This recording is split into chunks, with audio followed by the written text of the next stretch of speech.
Hello friends, welcome to MJ design creators. इस video में मैं आपको बताऊंगा डिज़ाइनिंग से रिलेटेड हर चीज़ जो आप चाहेंगे। यहाँ हम शुरुआत करने जा रहे हैं वेब डिज़ाइनिंग से। सबसे पहले मैं आपको बताने जा रहा हूँ कि वेब डिज़ाइनिंग होती क्या है और कैसे हम अपने आइडियाज़ को इम्प्लीमेंट कर सकते हैं, कैसे सॉफ्टवेयर की मदद से उसको बना सकते हैं। दोस्तों, जब हम किसी वेबसाइट के लिए प्लानिंग करते हैं, उसे डिज़ाइन करते हैं और उसे बनाते हैं कि कैसे स्ट्रक्चर उस वेबसाइट का होना चाहिए, तो उसे वेब डिज़ाइनिंग कहते हैं। अब हमारे पास आइडियाज़ तो है कि हम कैसे उस वेबसाइट को डिज़ाइन करेंगे, कैसे बनाएंगे। अब उन आइडियाज़ को इम्प्लीमेंट करने के लिए और अच्छा वेब डिज़ाइनर बनने के लिए हमें क्या क्या आना चाहिए, इसके बारे में पढ़ेंगे। तो हमें इसके लिए फोटोशॉप आनी चाहिए, HTML5, CSS3, Bootstrap 4, जावास्क्रिप्ट और जैकवेरी।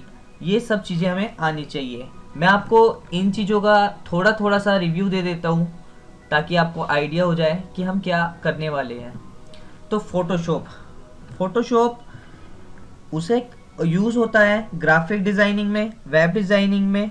इसमें हम बहुत कुछ बना सकते हैं। वो डिपेंड करता है आपकी क्रिएटिविटी पे कि आप कैसे इसका यूज़ करते हो।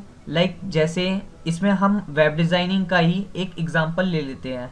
आपको एक वेबसाइट बनानी है, तो अब आपका क्लाइंट चाहता है कि आप उसका एक रफ स्ट्रक्चर बना कर दें, तो आप इसमें उस वेबसाइट का एक रफ स्ट्रक्चर तैयार कर सकते हैं। जैसे एग्जांपल के तौर पे मैंने ये वेबसाइट का स्ट्रक्चर बना रखा है। ये मैंने एक स्ट्रक्चर बनाया हुआ है। जैसे ये मेन्यू बार है, ये स्लाइडर है, और नीचे मैंने ये और भी बहुत कुछ बनाया हुआ है इसमें। ये इसका इंक्वायरी आ गया। तो ये स्ट्रक्चर, इसका रफ स्ट्रक्चर हम बना सकते हैं इसमें। उसके बाद आ जाता है हमारा HTML5। अब HTML5 का मतलब क्या है? HTML5 का मतलब है, HTML stand for hyper text markup language. अब इसमें हाइपर टेक्स्ट का मतलब क्या है? इसमें हाइपर टेक्स्ट का मतलब है जब आप किसी लिंक पर क्लिक करते हो और वो आपको किसी दूसरे पेज पर ले जाता है, उसको हम हाइपर टेक्स्ट कहते हैं। जैसे ये एक वेब पेज है। अब यहाँ पे देखिए, ये टेक्स्ट है। जब हम इस पे कर्सर लेके जाते हैं तो यहाँ पे ये सिंपल कर्सर कुछ नहीं दिखाता, और जब हम इस पे कॉन्टेक्ट अस पे लेके जाएंगे तो यहाँ पे एक हैंड शेप में कर्सर बना हुआ आ जाता है, और जब हम इस पे क्लिक करते हैं तो ये हमें नेक्स्ट पेज पे ले जाता है, यानी दूसरे पेज पर ले जाता है। तो इसका मतलब ये है कि ये एक नॉर्मल टेक्स्ट नहीं, ये एक हाइपर टेक्स्ट है जो हमें एक वेब पेज से दूसरे पेज पे ले जा रहा है। तो हाइपर टेक्स्ट का मतलब ये होता है। सेकंड थिंग इज, इसमें एम का मतलब क्या होता है? एम का मतलब होता है मार्कअप।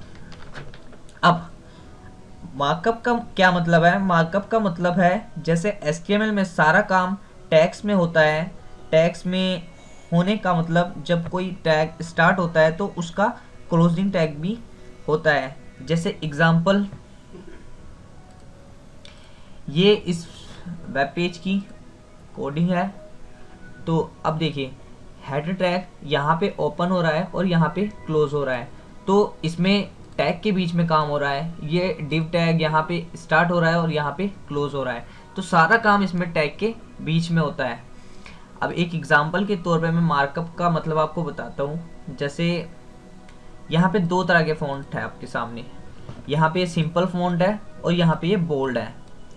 तो हम मार्कअप का क्या मतलब होता है कि हम टैग्स के थ्रू ब्राउज़र को हम बताते हैं कि मार्क करके हम बताते हैं टैग्स से कि वो इसको बोल्ड रखे और इसको सिंपल रखे। इस बोल्ड वाले टेक्स्ट का मतलब है, यहाँ पे इसका स्टार्टिंग टैग होएगा और यहाँ पे इसका एंडिंग टैग होएगा। तो इसका मतलब ये मार्क करके ब्राउज़र को बता रहा है, वेब ब्राउज़र को बता रहा है कि हमारा टेक्स्ट यहाँ से यहाँ तक बोल्ड होना चाहिए। उसके बाद लैंग्वेज का, एल का मतलब क्या होता है? जैसे हर लैंग्वेज की एक अलग कोडिंग होती है, वैसे ही HTML के भी अलग कोडिंग होते हैं, अलग कोड्स होते हैं। तो इसका मतलब ये होता है। उसके बाद आ जाता है CSS3। So CSS stands for cascading style sheet, जिसमें कास्केडिंग का मतलब है फॉर और स्टाइल का मतलब है HTML एलिमेंट्स का डिज़ाइन करना, उसको कस्टमाइज करना अपने रिक्वायरमेंट के according, like custom width, custom height etcetera.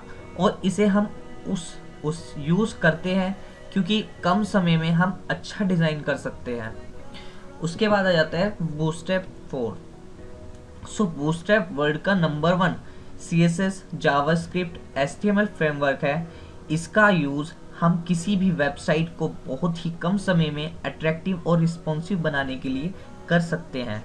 जैसे पहले जब हम किसी वेबसाइट को मोबाइल पर ओपन करते थे तो वो या तो डेस्कटॉप की तरह ओपन होती थी, या उसकी कोई इमेज इधर उधर बिगड़ जाती थी, मतलब उसका स्ट्रक्चर बिगड़ जाता था।